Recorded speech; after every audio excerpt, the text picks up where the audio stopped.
Hi guys, నేను ఇవాళ special perfect cafe style crispy palak corn cheese sandwich అయితే తయారు చేయబోతున్నాను అనమాట. నేను చెప్పిన ఈ టిప్స్ ని ఫాలో అయితే కనుక కెఫే స్టైల్లో వస్తుంది. ఫస్ట్ అయితే నేను కార్న్ అయితే ఉడకబెట్టేసుకుంటున్నాను అనమాట. నేను తాజా కార్న్ తీసుకున్నాను. ఒకవేళ ఫ్రోజన్ కార్న్ తీసుకుంటే కనుక దాన్ని బాయిల్ చేసుకోవాల్సిన లేదు. నేను స్వీట్ కార్న్ కండిల్ తీసుకొచ్చి దాన్ని ఒలుచుకున్నాను అనమాట. అదే నేను ఫ్రిడ్జ్ లో పెట్టి యూస్ చేసుకుంటాను. సో అదైతే కనుక కొంచెం బాయిల్ చేయాల్సి ఉంటది. నేనైతే ఫస్ట్ కార్న్ అయితే బాయిల్ చేసేసుకుంటున్నాను. నేనైతే కనుక మా గార్డెన్ లో పాలకూరని అయితే నేను యూస్ చేస్తున్నాను అనమాట. మనం ఏ రకమైన మందులు వేయం కదా, చాలా తాజాగాను చాలా హెల్దీగాను కూడా ఉంటాయి అనమాట. అందులో మన గార్డెన్ లో పండింది అంటే కనుక ఇంకా సాటిస్ఫాక్షన్ ఒక లెవెల్లో ఉంటది. టేస్ట్ అయితే అమేజింగ్ గా ఉంటది. ఇదిగో చూడండి, మా గార్డెన్ లో పాలకూర అయితే కట్ చేసుకున్నాను అనమాట. దీన్ని శుభ్రంగా కడిగేసుకొని సన్నగా తురుముకొని ఉంచుకోవాలి. సో నేను ఇప్పుడు దీన్ని నీట్ గా కడిగేసి సన్నగా పీసెస్ లాగా కట్ చేసుకొని ఉంచుతాను. కార్న్ అయితే కనుక బాయిల్ అయిపోయింది. దీన్ని దింపేసుకుని స్ట్రైనర్ లో వేసి వడగట్టేసుకుందాం. స్టఫింగ్ ప్రిపేర్ చేసుకోవడం కోసం అని చెప్పి కళాయి అయితే పెట్టేసుకున్నాను. కళాయి అయితే వేడెక్కిపోయింది. 2 స్పూన్స్ బటర్ అయితే వేసేసుకుంటున్నాను. ఫాస్ట్ గా అయిపోతుంది. పిల్లలు శాండ్విచ్ అంటే చాలా ఇష్టపడి లైక్ చేస్తారు కదా. మార్నింగ్ వాళ్ళకి బ్రేక్ఫాస్ట్ లో పెట్టేస్తే కనుక స్కూల్లో చక్కగా తినేస్తారు. బటర్ అయితే మెల్ట్ అయిపోయింది.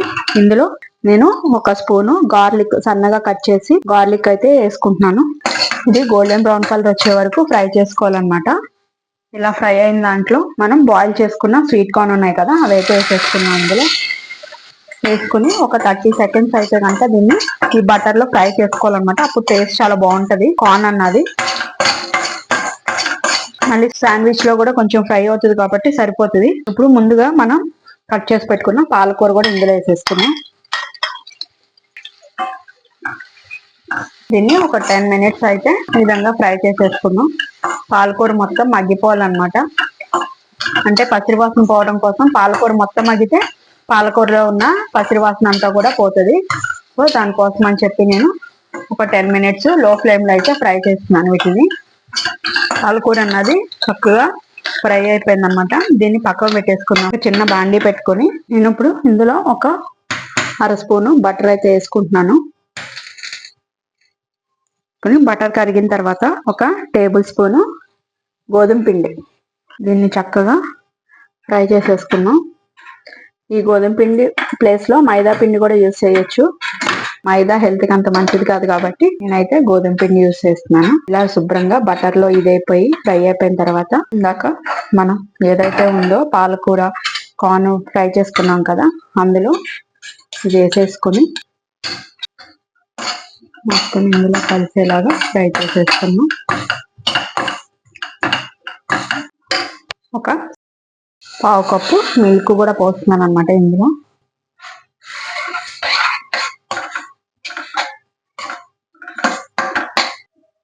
అది ఉడికేటప్పుడు ఒక 1/2 spoon pepper powder, 1 spoon chilli flakes, ఒక ఆ క్వాంటిటీకి సరిపడా అంటే నేను ఒక 1/2 స్పూన్ అయితే సాల్ట్ యాడ్ చేస్తున్నాను.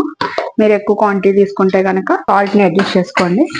ఇదంతా కూడా కలిసేలాగా ఈ విధంగా కలిపేసుకున్నాము. ఇప్పుడు స్టఫింగ్ అయితే రెడీ అయిపోయింది అనమాట. సో గ్యాస్ అయితే ఆఫ్ చేసేసుకుంటున్నాను. నేనైతే మల్టీగ్రెయిన్ బ్రెడ్స్ తీసుకుంటున్నాను అనమాట. శాండ్విచ్ బ్రెడ్స్ కూడా తీసుకోవచ్చు. నేను హెల్త్ కి ఇది మంచిది కాబట్టి నేను ఇవి తీసుకున్నాను. నేను చేసుకున్న స్టఫ్ కి అయితే 4 స్లైసెస్ తీసుకుంటున్నాను అనమాట. 2 శాండ్విచ్లు అయితే అవుతాయి అనమాట. ఈ 4 స్లైసెస్ కి కూడా ఫస్ట్ బటర్ అయితే అప్లై చేసేసుకుందాం. రూమ్ టెంపరేచర్ ఉన్న బటర్ నే యూస్ చేయండి. నేనైతే హోమ్ మేడ్ బటరే యూస్ చేస్తున్నాను. సో అమూల్ బటర్ కూడా యూస్ చేసుకోవచ్చు అనమాట. దీన్ని మొత్తం కూడా ఈ విధంగా మొత్తం అన్ని పీసెస్ కి కూడా బటర్ అయితే అప్లై చేసేసుకున్నాం. ఇప్పుడు దీంట్లో అయితే మనం స్టఫింగ్ అయితే పెట్టేసుకున్నాం అనమాట. మొత్తం కూడా ఇలా స్ప్రెడ్ చేసేలాగా. ఎక్కువ స్పైసీ ఉండదు, చాలా టేస్ట్ గా కూడా ఉంటది. ఇలా మొత్తం ఇది పెట్టుకున్న తర్వాత నేను ఇప్పుడు మోజరిల్లా చీజ్ అయితే నేను యూస్ చేస్తున్నాను అనమాట. ఒకవేళ ఇలా క్యూబ్స్ టైప్ లేకపోతే కనుక ఇలా మీరు స్లైస్ లాగా ఉంటాయి కదా, అది కూడా యూస్ చేసుకోవచ్చు. నా దగ్గర ఇవి ఉన్నాయి కాబట్టి నేను ఇవి యూస్ చేస్తున్నాను. ఇప్పుడు బటర్ అప్లై చేసింది ఉంది కదా, ఆ బటర్ పైకి వచ్చేలాగా దీన్ని ఈ విధంగా పెట్టేసుకోండి. ఇప్పుడు నేను శాండ్విచ్ గ్రిల్లర్ లో చేస్తున్నాను. ఇన్ కేస్ మీ దగ్గర కనుక అది లేకపోతే కనుక ప్యానం మీద అయినా కూడా చేసుకోవచ్చు. ఇప్పుడు దీన్ని అయితే మనం ఇందులో గ్రిల్ చేసేసుకున్నాం అనమాట. ఒక్కొక్కటే పెట్టుకోవాలి. విధంగా పెట్టుకొని క్లోజ్ చేసి ఒక 4 to 5 minutes